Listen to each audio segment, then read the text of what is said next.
함께 우리 말씀을 보도록 하겠습니다. 오늘 주님께서 우리에게 주신 말씀은 마태복음 7장 21절 말씀입니다.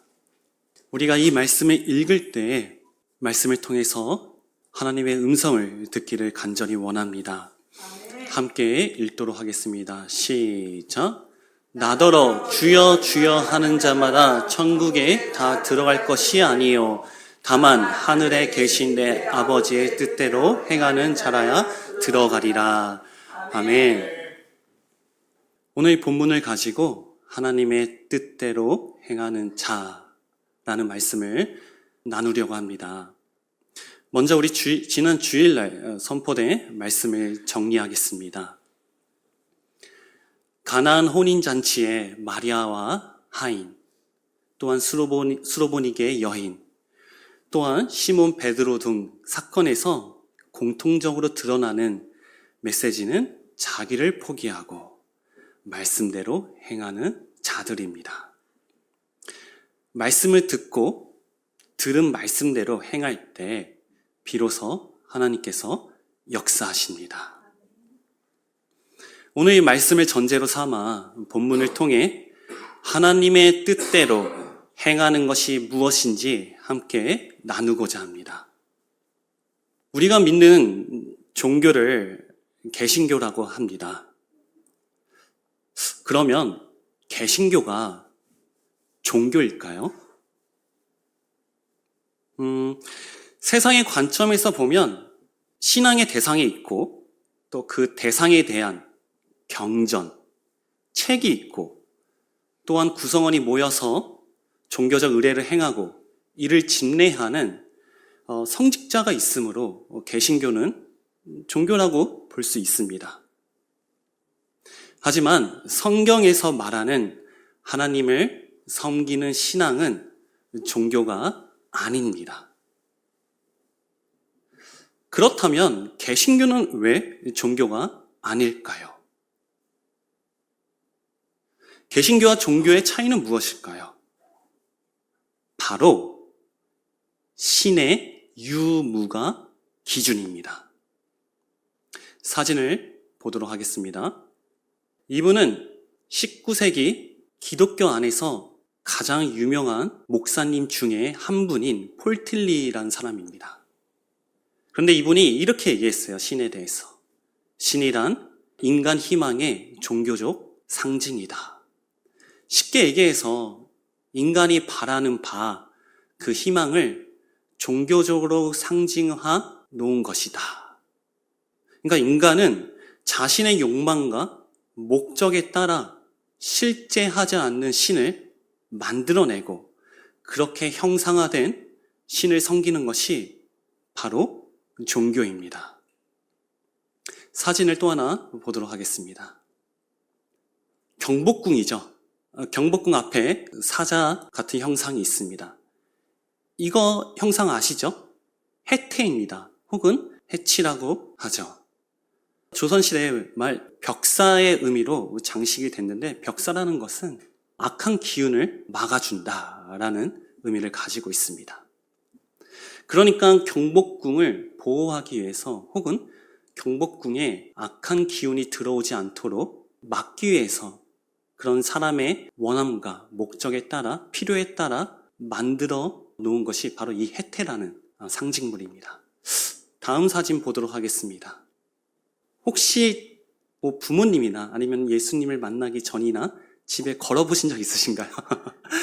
한번 여쭤보고 싶었어요. 이걸 왜 걸어 놓으시는지.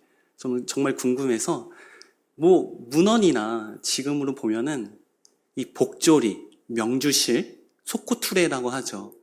이런 것들이 집이나 가게의 안녕과 풍요를 기원하는 의미를 갖고 있기 때문에 이런 것들을 집 안에 걸어둔다고 합니다. 맞나요? 이게 문헌에서만 저는 그냥 이렇게 기록이 되어 있어서 그런가 보다라고 하지 저는 실제로 본 적이 없어서 그렇다고 합니다. 그러니까 이런 것들이 아까 얘기한 대로 사람이 필요에 따라 만들어낸 것이라고 볼 수 있다는 것이 볼 수 있죠. 즉 목적이 신에 있는 것이 아니라 사람에게 있다는 것입니다. 이게 바로 종교에서 말하는 신이라는 존재입니다. 그러면 성경의 관점에서는 어떻게 볼까요? 성경은 하나님의 목적에 따라 인간이 창조되었으며 사람은 자신의 목적을 그 신에게 이루는 것이 아니라 하나님의 목적을 이루기 위해 바로 신을 섬깁니다. 다시 말해서 목적이 사람에게 있는 것이 아니라 하나님께 있다는 것입니다.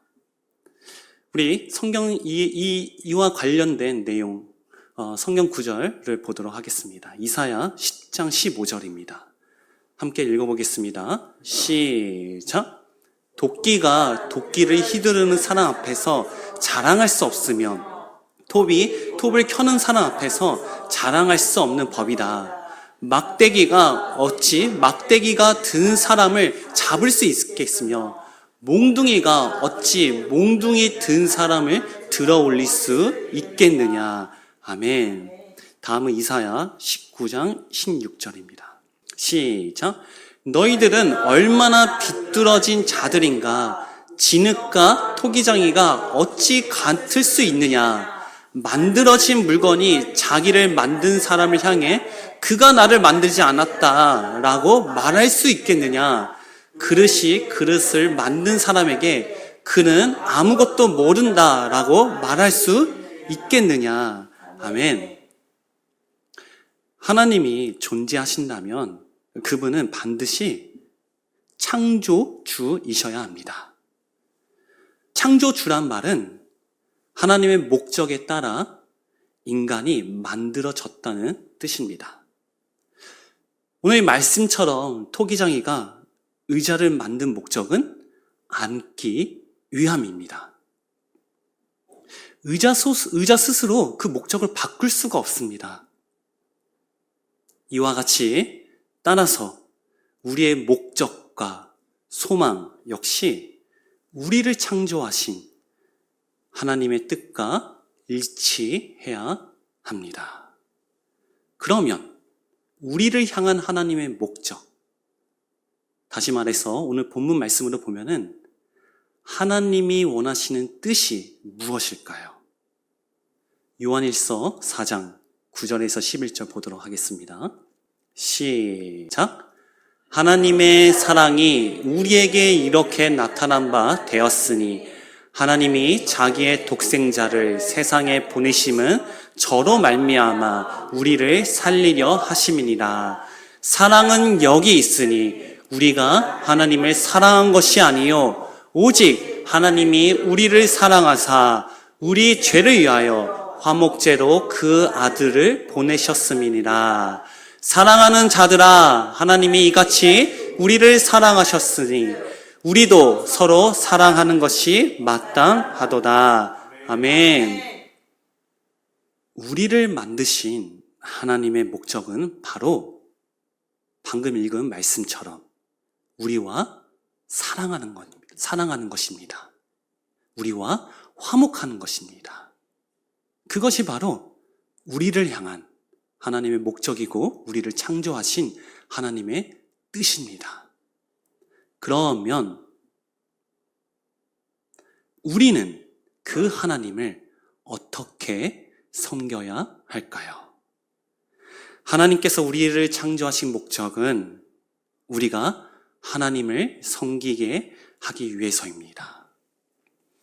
종교에서 신을 섬기는 방법은 제 표현대로 말하자면 진실한 마음으로 정성을 다해 신을 섬기는 것입니다. 이거를 대표적으로 보여주는 것이 바로 이 사진입니다. 혹시 해보신 적 있으신가요? 저는 사진으로밖에 못 봐서 이걸 정화수라고 하죠. 정화수에서 이 정자를 보면은 우물 정자입니다. 정확한 정화수의 방법은 우물에 가서 드리는 제사이죠. 그래서 우물을 하나의 신앙의 대상으로 여기는 그런 전통적인 의례가 지금까지도 남아 있습니다. 이 정화수를 드리는 정통적인 방법은 자정, 새벽 1시에 그 사이에 깨끗한 우물을 말없이 조용히 떠서 두 손으로 정성스럽게 그릇에 담고 잡념 없이 기도하는 마음으로 준비하는 것입니다. 그런데 물을 뜬 뒤에는 물이 흔들리지 않도록 조심히 달빛 아래에 깨끗한 자리에 놓는 것이 바로 이 정화스를 드리는 예라고 합니다. 이게 바로 진실한 마음으로 정성을 다해 신을 섬긴다. 그러니까 종교에서 말하는 신을 섬기는 방법이죠.